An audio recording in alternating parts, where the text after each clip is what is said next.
Buenas a todos, bienvenidos a esta clase 5 del curso de principios de entrenamiento en hilandofino.net. Esta es la última clase donde vamos a ver principios del entrenamiento, luego tendremos la clase 6 donde haremos un pequeño resumen de todo y qué principios considero que son los claves, los más básicos, aunque bueno, realmente son solo 14 y todos son importantes, pero bueno, hay una serie de principios que son podríamos decir, los claves, o los que yo por lo menos considero más clave, que los diremos en la clase, os los diré, mejor dicho, que soy yo solo, en la clase 6. Bueno, vamos con la clase 5 y a no andarnos por las ramas, que luego se nos va mucho de tiempo y no quiero entretener a nadie. Vamos a ver estos 4 principios: alternancia de las componentes del entrenamiento, participación activa y consciente, especificidad y modelación, y transferencia, que será el último que veamos. Hablando del primero, alternancia de las componentes del entrenamiento, tenemos que tener claro que las diferentes capacidades físicas deberemos de ir alternándolas de una forma óptima para poder alcanzar la forma deportiva que nosotros queremos. Esto debe de estar muy planificado, muy encuadrado dentro de una planificación de la cual ya hemos hablado, y está muy ligado al principio de variedad. Si bien es cierto que la variedad la podríamos más enfocar a un aspecto más específico, más del día a día, más de las tareas, más de la hora de construir las sesiones de entrenamiento, de los contenidos en sí, y este principio de alternancia de las componentes del entrenamiento lo podemos enfocar de una forma más global, hablando ya de la totalidad del entrenamiento dentro de la planificación, como digo aquí en estas dos líneas. Bueno, errores que podemos cometer a la hora de planificar o de nuestro entrenamiento, de llevar nuestro entrenamiento relacionados con este principio. Están entrenando todo el año a las mismas intensidades, a las mismas capacidades, ¿vale? Trabajando en las mismas zonas de entrenamiento. Esto sería un error.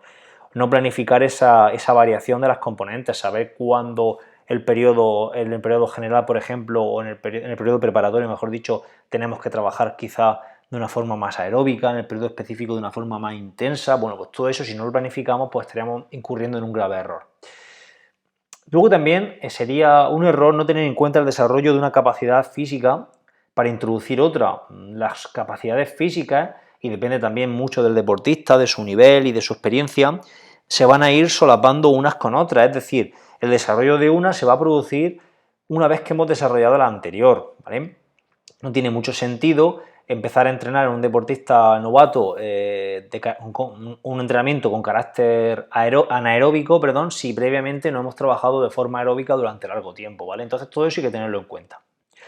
Y luego el hecho de variar las componentes del entrenamiento también va a ser muy importante para no saturar al deportista y para que este deportista no acabe abandonando el entrenamiento por aburrimiento y por haber llegado a su techo por haber trabajado solo una capacidad física. Bueno, vamos a pasar al siguiente principio, el principio de participación activa y consciente. Para mí este principio, si no es el más importante, es de los más importantes. Podríamos encuadrarlo dentro de los principios que Fernando Navarro clasificaba como principios pedagógicos. De hecho, es el principio más pedagógico que existe. Y bueno, y este principio reza que el deportista debe tener una participación activa dentro del proceso de entrenamiento. Es decir, no vale que el entrenador planifique y prescriba las sesiones de entrenamiento y el deportista las realice y las ejecute como un autómata, sin más preguntas y sin nada, sino que debe estar todo el rato preguntándose qué es lo que hace, por qué lo hace, cómo debe de hacerlo, para qué lo realiza. En definitiva, una serie de preguntas que deberíais de haceros todos como deportistas, y si tenéis entrenador, hacérsela a vuestro entrenador, porque yo creo que es básico. De hecho, no sé si lo tengo puesto por aquí delante, pero vamos, uno de los motivos por los que he creado este proyecto de la academia es para justamente esto, para que el deportista adquiera un papel importante en su propia planificación, porque mi objetivo es que seáis capaces, una vez que llevemos ya un tiempo con este proyecto de la academia avanzando, seáis capaces de vosotros mismos de coger un plan de los que hay dentro de la academia y poder adaptarlo a vuestra realidad o bien construirlo desde cero. Y yo creo que si eso lo llego a conseguir, para mí sería, estaría súper contento y había cumplido el objetivo que voy buscando con esto de la academia. Bueno, aquí os dejo una frase que me gusta decir mucho, y es que la semana perfecta de entrenamiento debería de confeccionarse con el entrenador y el deportista sentados delante de la misma pantalla. Creo que eso sería lo ideal, que el deportista estuviera sentado y dijera, pues aquí puedo hacer esto, aquí puedo hacer lo otro, esto me gusta más, esto me gusta menos. Y hoy día con las tecnologías y con todo el mundo online es muy fácil tener una comunicación muy buena, pero no sé, en ocasiones también el estar codo con el deportista pues puede ser un plus añadido, que no siempre se puede obtener, claro está. Bueno, ¿para qué hacer partícipe al deportista de todo este proceso de entrenamiento? Pues en primer lugar yo creo que la motivación sería mucho mayor del propio atleta, ¿no? Si sabe lo que está haciendo, yo creo que va a rendir mucho más en los entrenamientos, en las situaciones estas que está ya, que lo deja, que no lo deja, si sabe lo que está haciendo, por qué lo hace y para qué lo hace, pues posiblemente continúe y termine el entrenamiento. Luego por autonomía, cuando hablo de autonomía me refiero a que no siempre hay que hacer lo que dice el entrenador o no siempre hay que hacerlo planificado. ¿Por qué? Porque hay una serie de factores que pueden ser aleatorios y que llegan en un momento dado y a lo mejor está lloviendo un día o un día nos encontramos más cansados, te encuentras más cansado de lo debido, de lo normal, o has tenido una molestia por la mañana en el trabajo y por la tarde vas a entrenar y entonces tienes que modificar el entrenamiento. Y si este principio de participación activa y consciente lo tienes muy desarrollado y has tomado la molestia de llevarlo siempre contigo, pues vas a tener la autonomía para, sin necesidad de tener que estar esperando a que tu entrenador te conteste, saber lo que tienes que hacer o qué decisión tomar y de forma acertada. Luego, es importante que el deportista esté activo en este aspecto para dar feedback, para que sea el deportista el que proporcione la retroalimentación al entrenador, o bueno, si en este caso el entrenador, si tenéis entrenador, claro está. Si no, un deportista que no proporcione feedback, y créeme que tengo unos cuantos de esos, pues un deportista pues que bajo mi punto de vista no está implicado en el proceso y no, en fin, y no se preocupa por su actividad física, lo pienso así. Y luego todo esto yo creo que llevará ineludiblemente a un aumento del rendimiento segurísimo, ¿vale? Entonces, bueno, yo creo que son 4 aspectos muy interesantes y muy importantes que debemos tener en cuenta siempre. Esto es un proceso pedagógico, como he dicho anteriormente, Fernando Navarro, lo incluye dentro de los principios pedagógicos del entrenamiento. Y también, como he dicho anteriormente, un deportista de un conocimiento de su práctica, de su deporte, sea un deportista que tome mejores decisiones. Esto es un poco redundante, quizá no tenía que haberlo metido, porque al final vengo a decir lo mismo. Debe ser un deportista mucho más autónomo que un deportista que no se tome la molestia de aprender a entrenar. Esto puede causar en ciertos momentos miedo a algunos entrenadores, a pensar que, bueno, es que si le enseño a mi deportista cómo entrenar, pues ¿para qué hago yo aquí ahora? Yo creo que no hay que tener ese miedo y si algún entrenador me está escuchando o está viendo este vídeo de la academia, este tutorial, pues yo le aconsejaría, yo le recomendaría que no tuviera miedo, que enseñe a sus deportistas a entrenar, que el que quiere entrenar con él va a seguir entrenando. No creo que nadie esté entrenando conmigo o con cualquier otro entrenador para aprender y luego entrenar por su cuenta. No lo creo. Creo que un deportista que tiene un entrenador es un deportista que lo necesita y que lo quiere. De hecho, yo muchas veces me he replanteado tener entrenador para no tener que preocuparme de planificarme, ¿vale? Entonces, creo que este miedo no sé, ese miedo, ese mutismo a la hora de decir el porqué de los entrenamientos y demás, creo que no tiene mucho sentido, ¿vale? Igual que algunos deportistas que no dicen lo que hacen o que se inventan el entrenamiento que están haciendo para no decírselo a sus compañeros. Ya iba a decir a sus rivales, pero bueno, yo creo que a nivel amateur los rivales no deberían ni de existir. Bueno, y luego, pues en cuanto a la relación con otros principios, pues este principio se relaciona con todos, porque hay que saber de todo, hay que tener claro cuáles son los demás principios, con lo cual tiene una relación en todos los demás.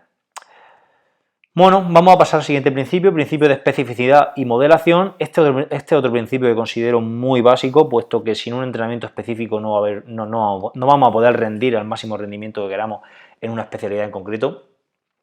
Por lo que el entrenamiento debe de ser específico. En determinados momentos del año debe de ser más específico que en otros, pero bueno, al final, como me gusta decir, para correr hay que correr. Se mejora corriendo si corremos, si no, pues bueno, puedes mejorar más o menos, luego hablaremos de eso haciendo otras especialidades, pero para llegar a nuestro máximo nivel en una especialidad, pues hay que entrenar específico y eso es así. Y esto se consigue simulando situaciones de competición. ¿Cómo competimos? Competimos a 30 grados, competimos en una distancia de 100 kilómetros, de 50, nadando de 10 kilómetros, de 2, de lo que sea. Hay que mirar las situaciones de competición e intentar emularlas en determinados momentos de la temporada. Y como digo, no solo a nivel fisiológico, sino también a nivel técnico. No es lo mismo nadar, imaginaros un nadador de agua abierta que nade siempre en piscina. A nivel técnico, pues no es muy específico realmente. A nivel fisiológico, pues tendrá que emular las situaciones fisiológicas que se dan en esa competición de larga distancia de natación, por ejemplo. Y factores externos, pues siguiendo con el ejemplo del nadador de aguas abiertas, pues la climatología, por ejemplo, si el agua está fría, pues a lo mejor le interesa irse a un sitio donde esté el agua también fría para entrenar en algunos momentos del año. Si va a nadar con neopreno, si va a nadar sin neopreno, pues también deberá de tenerlo en cuenta. Si va a tener que estar mucho tiempo nadando y tendrá que comer, pues la nutrición también hay que tenerla en cuenta a la hora de especificar ese entrenamiento.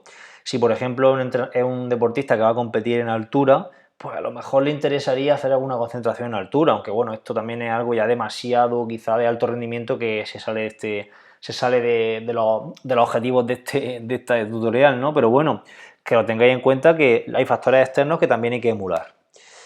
Bueno, luego en cuanto a especificidad y modelación, hay un contraste aquí. Ya dije al principio que algunos principios se contradicen, ¿no? Y claro, especificidad y modelación es justo lo contrario a multilateralidad y variabilidad, ¿no? Estaríamos haciendo menos específicos si variamos o si hacemos el entrenamiento más multilateral. Pero bueno, para eso, como hemos dicho en otras clases, tenemos esto, la planificación, para poner orden, para dictar sentencia y para decir en qué momento hay que dar prioridad a un principio o a otro principio. Y bueno, aquí os he dejado un pequeño gráfico de cómo se relacionarían todos estos principios del entrenamiento. En el periodo general de la planificación deberíamos de trabajar de forma más multilateral, en el periodo específico deberíamos de trabajar más específico, más modelando las situaciones de competición, y luego en todo el proceso de lo que es la planificación debe de imperar la alternancia de las componentes del entrenamiento a través de los diferentes periodos que planificamos en nuestro modelo, según el modelo de periodización que vayáis a elegir. Bueno, y vamos con el último principio, el principio 14, que es el último ya de este curso de principios del entrenamiento, que ya es hora de ir terminando. Y este principio hace referencia a la influencia de un gesto o actividad, o un deporte en concreto, sobre otro gesto, actividad o otro deporte que realicemos con posterioridad. Y esta transferencia puede ser, o esa influencia puede ser positiva, negativa o simplemente podría ser neutra, que ni fu ni fa, que ni va ni viene, ¿vale? En fin, ahora vamos a ver algunos ejemplos que yo creo que va a quedar mucho más claro. Vale, a nivel biomecánico podemos hablar de tres tipos de transferencia. A nivel biomecánico, que sea a nivel técnico, por así decirlo, a nivel fisiológico, a nivel orgánico, ¿no? Y a nivel psicológico. A nivel biomecánico, pues por ejemplo, una transferencia positiva podría ser un futbolista que hace carrera a pie. Ya he hablado anteriormente que en el principio de multilateralidad, que algunos de mis mejores triatletas jóvenes proceden del fútbol. Han estado corriendo desde que tenían 4 años y al final pues hay una transferencia positiva, ¿vale? Del fútbol a correr a pie. Transferencia negativa a nivel biomecánico, pues por ejemplo, un ciclista que se pone a correr a pie. Los ciclistas de normal corren muy mal porque el patrón técnico del ciclismo es muy diferente a la carrera a pie. La carrera a pie requiere de un reflejo de estiramiento-acortamiento, un reflejo miotático que se da a nivel muscular y el ciclismo no requiere ese impacto que se activa ese reflejo, al contrario, es un deporte sin impacto, un deporte cíclico también. El gesto en cierto modo puede ser similar a correr, pero al fin y al cabo la contracción muscular es totalmente diferente. Y luego la posición en la bici, con la espalda arqueada, con la cadera de forma diferente a como se lleva en la carrera a pie, pues al final pues, hace que la transferencia sea negativa. Ojo, esto no quiere decir que no venga un ciclista, se ponga a correr y corra mejor que alguien que está corriendo toda la vida, ¿vale? Luego está el factor fisiológico por ahí. Pero bueno, a nivel general, biomecánicamente, son deportes muy diferentes. Luego, a nivel fisiológico, pues por ejemplo, un ciclista que ha estado mucho tiempo entrenando, pues se mete al agua a nadar y simplemente ese fondo que tiene del ciclismo, de haber practicado bici, pues le va a venir bien para aguantar nadando. Técnicamente no será bueno, si no ha entrenado nunca, pero a nivel fisiológico sí que va a tener mayor aguante.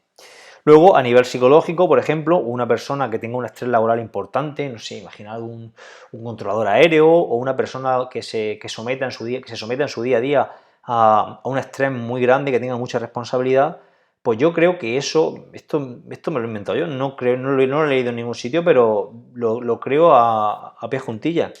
Esa persona, cuando diga de competir, el estrés competitivo, esas situaciones, esos nervios, los va a dominar muchísimo mejor, ¿no? Que duda cabe que yo creo que eso eso debe de ser así, ¿no? Estará más habituado a situaciones de riesgo, a situaciones de alto estrés, que una persona que a lo mejor pues tenga un trabajo, que tenga un día a día muy placentero y sin estrés ninguno, luego en competición pues puede ser que se ponga más nervioso, ¿no? Aunque bueno, esto también tiene muchas diferencias individuales y tampoco podemos crear una norma de esto.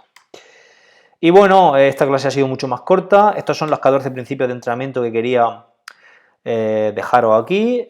Vamos a hacer otra clase más, una clase 6, donde vamos a hacer un pequeño resumen de todo lo que hemos visto y cuáles son los principios que yo considero con mayor importancia.